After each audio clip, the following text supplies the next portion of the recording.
What do you think? Hi, I'm tort Cody. reform? Hey, I'm Victor. How's it going, Victor? man? Caitlin, I gotta tell you, these conversations are being recorded. You're good, man. I am a lawyer. I am not your lawyer. Sure. Okay. Good deal. Tort reform. Why is it bad? I've only heard that it's good, so I want to know, why are people so against it? Well, that's a very broad question, because it depends on what they're reforming and why. Like the most recent tort reform bill that passed. Why are people against it? Because it's really good for insurance companies and it's really bad for you. Really? Yeah. So, like, there's some changes. So, here's an example. Under the old statute, say you get in a car accident, you get a personal injury case, right? You have 2 years from the date of the accident to file that lawsuit, okay? And get service on that person. So we get into an accident, you hit me with your car, right? I gotta file the lawsuit, and I gotta have the sheriff's office or a PI or someone go out there and give you a copy of that lawsuit in order to move forward with it, right? Yeah. I got 2 years to do that. Now, under Georgia's old statute, let's say the statute runs December 31st, right? If I file that lawsuit on December 25th and I don't get you served before the 31st, statute expires, right? Yep. I can still keep trying to serve you so long as I'm diligent. I'm sending someone out there every couple weeks, knocking on your door, like background checks. I am trying my butt to get you, right? And then say I get you served in March, right? Once I get you served, I could dismiss the original lawsuit, refile it, and the service that I got counts for the date of when I originally filed the lawsuit, right? Gives you more time to get that service.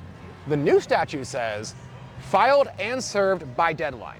So if you got into a car accident in January and you're just like super injured and you're in the hospital for 9 months and then you get out of the hospital and now you're doing physical therapy for 9 months, right?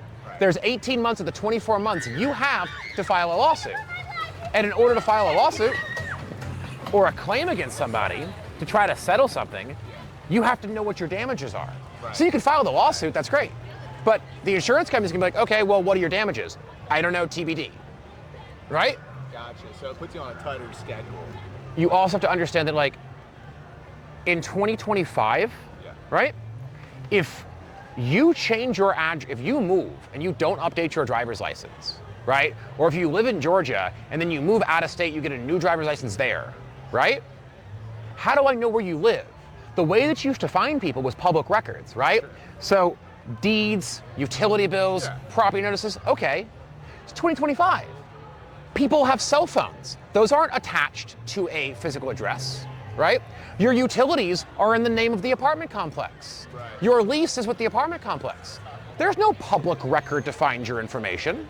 Like, so if the address on the police report is not the correct address, it could take 6 months or a year to track you down if you just move to Indiana. Like, if I don't know, you were in Georgia and the address on your license isn't current, or the address on the registration wasn't current, or let's say you're driving her car, but it's not really her car, she's on the insurance, but her mom owns it, but her stepdad's the guy that insures it. I have to sue you, I gotta sue her, I gotta sue her mom, I gotta sue the stepdad, I gotta serve all of those people. The tort reform removes that extra window to do it. I see. Right? The tort reform removes the ability for you to, like, it allows the defense to enter information that was previously withheld about, like, contributory negligence information. Right?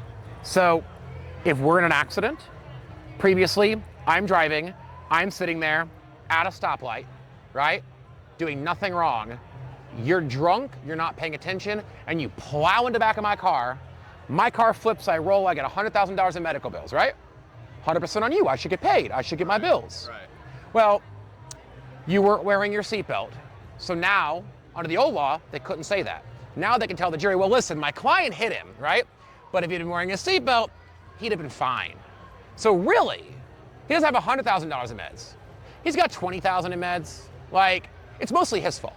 Had he worn his seatbelt, sure, my client hit him, but he'd have been a lot less hurt. I got you. Interesting. Like, yeah. The only thing tort reform does is to help insurance companies.